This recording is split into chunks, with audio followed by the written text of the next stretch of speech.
नमस्कार दोस्तों, मैं Dharmendra Verma online study with DK में आपका बहुत बहुत स्वागत करता हूं। आज है 30 दिसंबर और सीटेट का फर्स्ट शिफ्ट का पेपर हो चुका है। वैसे तो सेकंड शिफ्ट का भी पेपर हो चुका है। मैं थोड़ा सा लेट हो गया, थोड़ा इमरजेंसी थी इसलिए बाहर जाना पड़ा। अभी आया हूं 1 घंटे पहले। उसमें फिर पीडीएफ मैंने बनाई, कौन कौन से प्रश्न पूछे गए, आपने जो प्रश्न भेजे थे उनको लिखा, उनके उत्तर को लिखा। तो टोटल यहाँ पर 60 प्रश्न मेरे को मिले हैं, जिसके उत्तर मैं आपको बताऊँगा। साथ में टॉपिक भी आपको बताऊँगा कि कौन कौन से टॉपिक से प्रश्न पूछे जा रहे हैं, जिसमें आपको बाल विकास, पर्यावरण, गणित, हिंदी और संस्कृत के प्रश्न देखने को मिलेंगे। आप यहां पर व्हाट्सएप नंबर आपके सामने है 9329062285। इस नंबर पर आप एग्ज़ाम हॉल के बाहर आने के बाद एक कॉपी में जो प्रश्न पूछे गए उनको लिखकर व्हाट्सअप कर सकते हैं।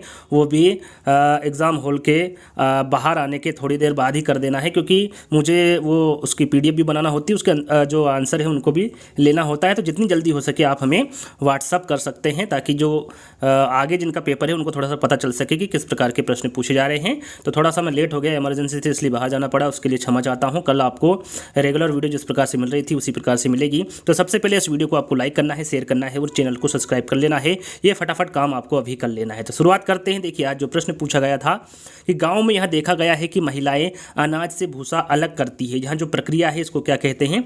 तो इस प्रक्रिया को क्या कहेंगे? निष्पादन कहेंगे। निष्पादन यहाँ पर आपका राइट आंसर होगा। दूसरा प्रश्न पूछा गया था कि पर्यावरण अध्ययन के लिए प्राथमिक स्तर पर पढ़ाई के लिए कौन सी विधि सही नहीं। यहाँ पर देखिए 4 विकल्प दिए गए थे, चारों विकल्प तो नहीं बता पाए, लेकिन जो आंसर सही था वो बता दिया है बच्चे ने। तो यहाँ पर आंसर आपका सही होगा, कक्षा अध्ययनों में प्रत्येक। ये जो पर्यावरण अध्ययन के लिए प्राथमिक स्तर पर पढ़ाई के लिए जो विधि सही नहीं होगी वो कक्षा अध्ययनों में प्रत्येक सही नहीं होगी। चलिए, तीसरा प्रश्न है कि उस संबंध को क्या कहते हैं जिसमें 2 जीव आपस में एक दूसरे के को सहयोग करते हैं और दोनों लाभान्वित होते हैं। तो ऐसे संबंध को क्या कहते हैं? तो ऐसे संबंध को सहजीविता कहते हैं या फिर सहजीवी कहते हैं। याद रखिएगा, सहजीवी यदि आपने टिक किया है तो आपका राइट आंसर होगा। भारत में भोजन बनाने के लिए किस तेल का उपयोग कम होता है? यहाँ पर देखिए, कम किस तेल का उपयोग होता है ये पूछा गया था। 4 विकल्प दिए गए थे। एक विकल्प पाम का तेल था। तो पाम का जो तेल है ये भारत में भोजन बनाने के लिए पाम के तेल का उपयोग सबसे कम किया जाता है। एक प्रश्न पूछा गया था कि प्राथमिक स्तर पर शिक्षण कार्य में योगदान देने में एनसीएफ 2005 की भूमिका यहाँ पर पूछी गई थी। 4 विकल्प होते तो मैं आंसर बता देता।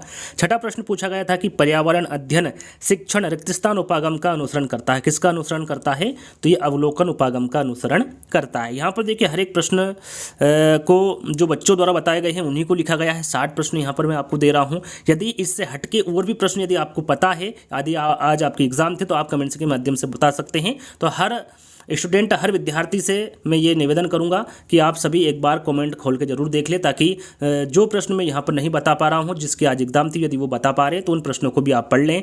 और यहाँ पर आप हमें कमेंट्स के माध्यम से आज का फीडबैक भी दे सकते हैं। तो 7वां प्रश्न है, प्राथमिक स्तर पर पर्यावरण अध्ययन के आकलन में निम्नलिखित में से कौन सा एक संकेतक उपयुक्त नहीं है? तो यहाँ पर न्याय और समानता के प्रति रुचि ये उपयुक्त नहीं है। प्राथमिक स्तर पर पर्यावरण अध्ययन के आकलन में एक संकेतक उपयुक्त कौन सा नहीं है पूछा गया था। यदि आपको यहाँ पर लगता है कि यहाँ प्रश्न नहीं पूछा गया है तो उसके बारे में भी आप कमेंट्स के माध्यम से बता सकते हैं, कोई इसमें इश्यू नहीं है। लेकिन जो प्रश्न बच्चे के द्वारा बताए गए हैं वही प्रश्नों को मैं यहाँ पर बता रहा हूँ। देखिए, विशेष क्षेत्रीय प्रजाति के बारे में आज पूछा गया था। 4 विकल्प मुझे समझ नहीं आए, इसलिए इसका उत्तर मैं नहीं लिख पाया। विशेष क्षेत्रीय प्रजाति के बारे में पूछा गया था। खच्चर का आज पर्यायवाची शब्द पूछा गया था। तो खच्चर का जो पर्यायवाची शब्द होता है वो गधा होता है। नई शिक्षा नीति से आज 2 प्रश्न पूछे गए थे कि नई शिक्षा नीति 2020 में शिक्षा की पद्धति किस पर जोर दे रही है। इस प्रकार का आज प्रश्न पूछा गया था। नेहरू इंस्टीट्यूट ऑफ माउंटेनियरिंग स्थित है। ये कहाँ पर स्थित है? तो ये उत्तरकाशी में स्थित है। ये प्रश्न आज पूछा गया था। तो इस प्रकार के प्रश्न जितने भी आपके सामने आ रहे हैं उन सभी को याद कर लेना है। देश का सबसे पुराना राष्ट्रीय उद्यान कौन सा है? यहाँ पर जिस दिन जिम कॉर्बेट राष्ट्रीय उद्यान के बारे में पूछा गया था उसी दिन मैंने इस राष्ट्रीय उद्यान की सारी जानकारी आपको दे दी थी। यदि आपने उस वीडियो को देखा होगा तो यहाँ पर गलत नहीं करा होगा। वैसे तो सभी को पता है कि देश का सबसे पुराना राष्ट्रीय उद्यान कौन सा है? जिम कॉर्बेट राष्ट्रीय उद्यान है। जिम कॉर्बेट राष्ट्रीय उद्यान भारत का सबसे पुराना राष्ट्रीय पार्क है और ये 1936 में इसकी स्थापना की गई थी और ये लुप्तप्राय बंगाल बाघ की रक्षा के लिए हेली नेशनल पार्क के रूप में स्थापित किया गया था। यदि पूछा जाए कि इसका पुराना नाम क्या है तो इसका जो पुराना नाम है वो हेली नेशनल पार्क है और यहाँ उत्तराखंड के नैनीताल जिले में स्थित है। पहले पूछा गया था कि जिम कॉर्बेट राष्ट्रीय उद्यान कहाँ पर स्थित है, तो उत्तराखंड के नैनीताल जिले में स्थित है। चलिए, एक प्रश्न और पूछा गया था कि यदि कोई बच्चा दूसरे बच्चों को उपहार देता है और यहाँ सोच कर कि वहाँ भी मुझे उपहार देगा, यहाँ कोहलबर्ग के नैतिक विकास के किस चरण से संबंधित है, इस प्रकार का प्रश्न पूछा गया था। यदि यही प्रश्न पूछा गया है और स्तर पूछा गया है, चरण पूछा गया है, तो आपका राइट आंसर क्या होगा?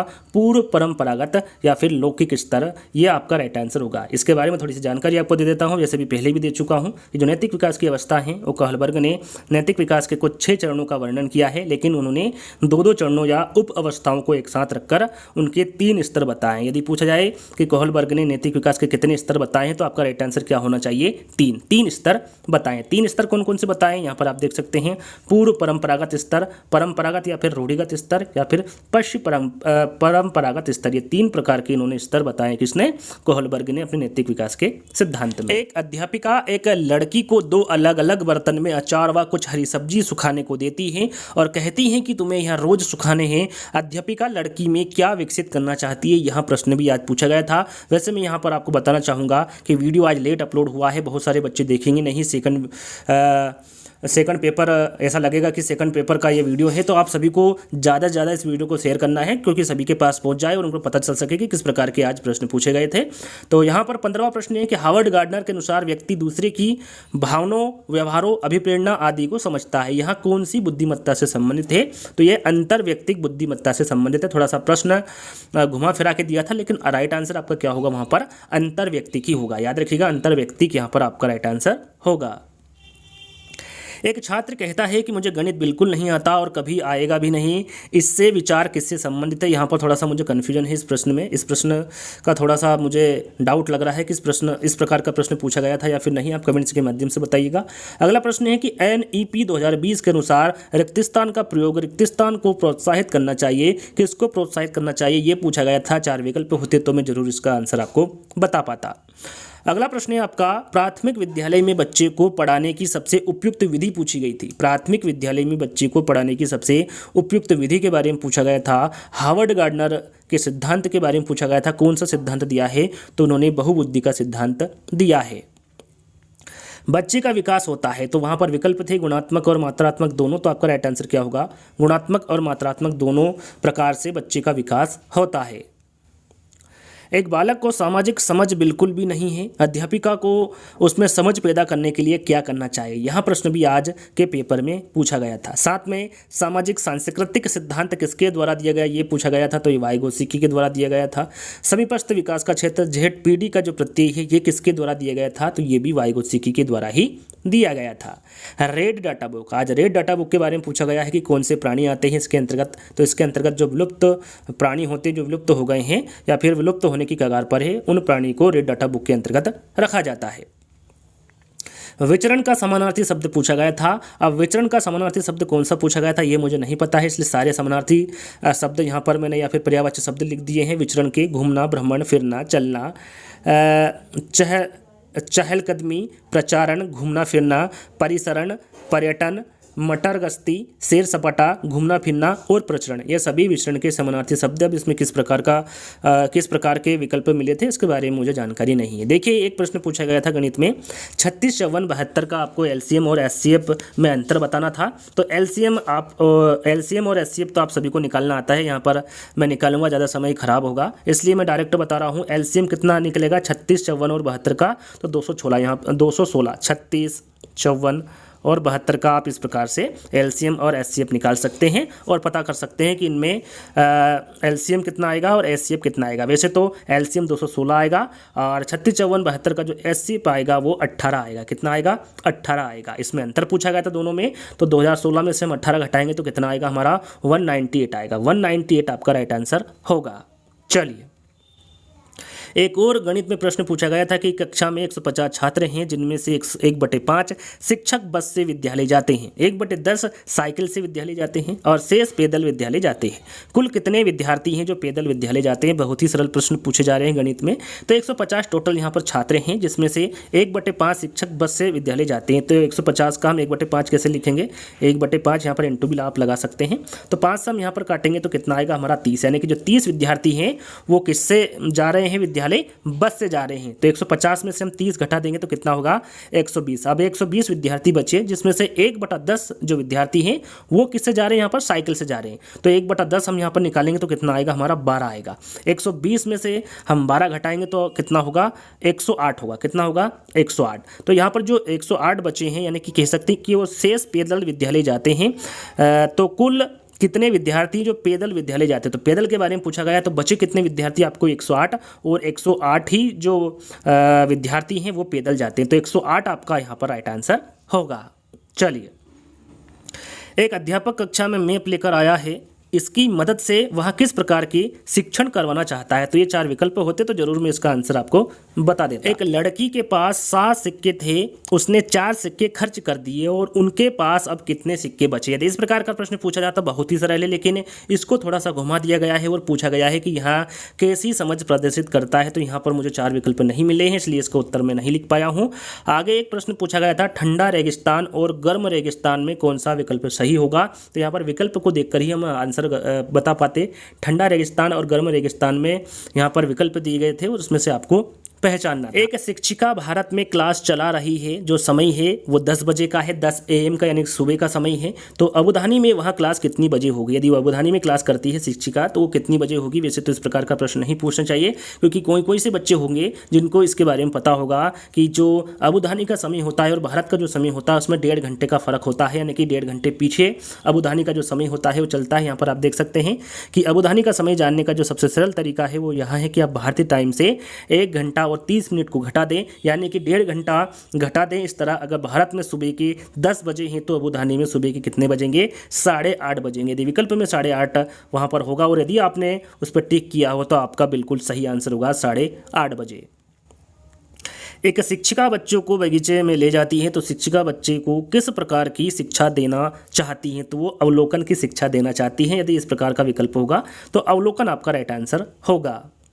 एक प्रश्न आज पूछा गया था कि समुद्र तट से जुड़े हुए राज्य कौन से हैं, और बहुत सारे राज्य वहां पर दिए थे। तो याद रखिएगा 9 तटीय राज्य जुड़े हुए। कितने हैं 9 जुड़े हुए। कौन कौन से? गुजरात, महाराष्ट्र, गोवा, कर्नाटक, केरल, तमिलनाडु, आंध्र प्रदेश, ओडिशा और पश्चिम बंगाल। ये जो 9 तटीय राज्य हैं ये समुद्री तट से जुड़े हुए हैं। साथ में यदि आगे प्रश्न में पूछा जाए कि केंद्र शासित प्रदेश कौन से हैं जो समुद्र तट से जुड़े हुए हैं, तो उनके बारे में भी आपको पता होना चाहिए। 4 तटीय केंद्र शासित प्रदेश है, जिसमें पुदुचेरी, लक्षद्वीप, दमन और दीव और अंडमान और निकोबार द्वीप समूह है, जो कि समुद्र तट के से जुड़े हुए हैं। तो यहाँ पर राज्य दिया हुआ है और यहाँ पर केंद्र शासित प्रदेश दिया हुआ है। स्क्रीनशॉट ले लीजिएगा और उनको अच्छे से पढ़ लीजिएगा।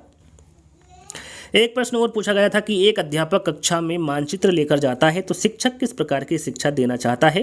यदि यहाँ पर विकल्प मौजूद होते तो मैं उसका राइट आंसर आपको बता पाता, लेकिन विकल्प यहाँ पर मौजूद नहीं है। अगला प्रश्न है, कक्षा 2 का बच्चा अपनी माँ के साथ पढ़ रहा है, तो बच्चा अपनी माँ के साथ कौन सी शिक्षा ग्रहण कर रहा है। इस प्रकार का प्रश्न भी आज पूछा गया था।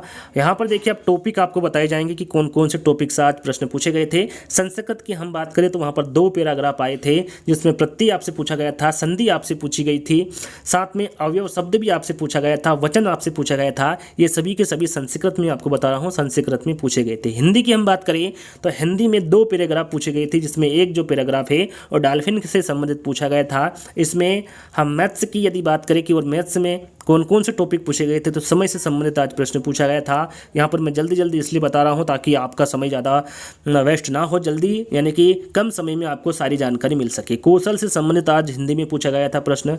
बिहू असम नृत्य पूछा गया था, यानी कि आपको मिलान करना था, इस प्रकार का एक प्रश्न पूछा गया था।